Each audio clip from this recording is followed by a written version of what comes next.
아무리 비양육권자에게 보장되는 면접 교섭권이라고 하더라도 상대방에게 불안감 또는 공포심을 불러일으키는 행위는 면접 교섭권의 행사가 아니고 스토킹 행위가 되는 겁니다. 이렇게 내가 부모라고 해서 막 찾아가고 이러시면 안 돼요. 그건 범죄입니다.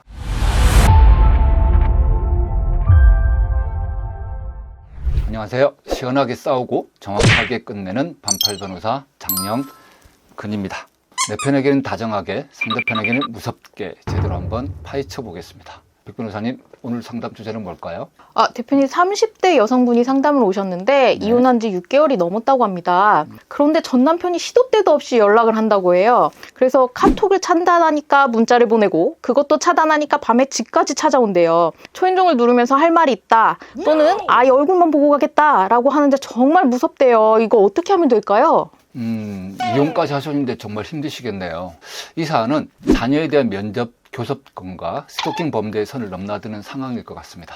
그럼 일단 저희가 각 개념부터 먼저 보면 스토킹 범죄 처벌 등에 관한 법률에서 스토킹 행위라는 게 상대방 의사에 반하여 정당한 이유 없이 상대방에게 불안감 또는 공포심을 일으키는 행위를 말하고 이런 스토킹 행위를 지속적 반복적으로 하는 경우를 스토킹 범죄라고 합니다. 그러니까 아무리 비양육권자에게 보장되는 면접 교섭권이라고 하더라도 상대방에게 불안감 또는 공포심을 불러일으키는 행위는 면접 교섭권의 행사가 아니고 스토킹 행위가 되는 겁니다. 그리고 그 스토킹 행위가 지속적이고 반복적이게 되면 스토킹 범죄가 되는 겁니다. 그리고 우리가 보통 이혼 소송 절차나 조정 신청 절차에서 보면 면접 교섭의 시간이나 장소 방법에 대해서 구체적으로 설치를 해요. 그러니까 통상적인 면접 교섭권을 보면 한 달에 2번, 그러니까 첫째, 셋째 또는 둘째, 넷째 토요일에 오전 10시부터 5시 이렇게 해서 당일 면접 또는 숙박 면접을 하거나 명절에는 1박 2일, 방학 때는 6박 7일 정도에서 면접 교섭의 시간들을 정하기는 하거든요.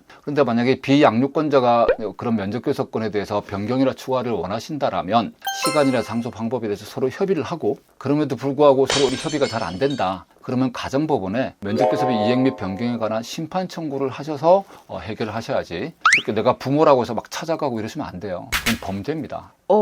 대표님 그러면 상담 주신 내용처럼 정당한 면접교섭권의 범위를 벗어난 행위들에 대해서 대처 방안은 무엇이 있을까요? 지금 이제 상담 주신 내용 정도를 보면 이제 스토킹 단계로 넘어가셨다고 보여요. 다만 이제 그런 행위들을 스토킹 범죄로 신고하고 처벌을 받기 위해서 더 이상 그런 행위를 하지 않게 하려면 양육권자께서 명확한 의사표시를 하고 그에 대한 증거를 확보를 하셔야 됩니다. 그러면 제가 항상 말씀드리는 것처럼 증거는 스마트폰으로 확보를 하셔야 됩니다.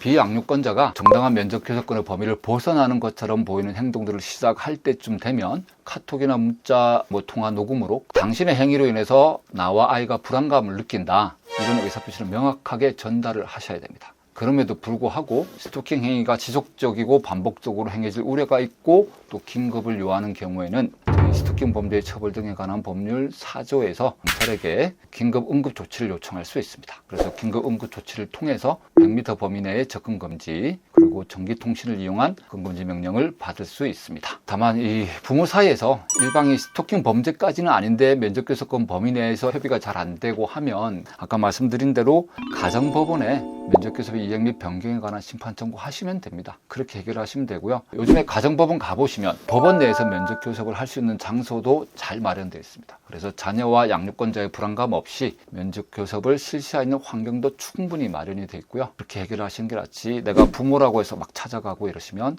범죄로 됩니다. 그리고 자녀는 우주에서 내게 찾아온 가장 귀한 손님이라고 하잖아요. 부부 사이에서는 이혼할 수 있으나 자녀에게 아빠와 엄마는 변함없는 사실입니다. 자녀의 복리를 최우선으로 하는 면접교섭권을 행사하시기 바랍니다. 내밀한 가족 이야기, 친구에게도 말 못할 서운함은 혼자 고민하지 마시고 연락주세요. 싸울 준비가 되셨다면 제가 함께 하겠습니다. 더 많은 이혼 이야기 구독과 좋아요로 시원하게 이어가시죠. 반팔 변호사 장영근이었습니다.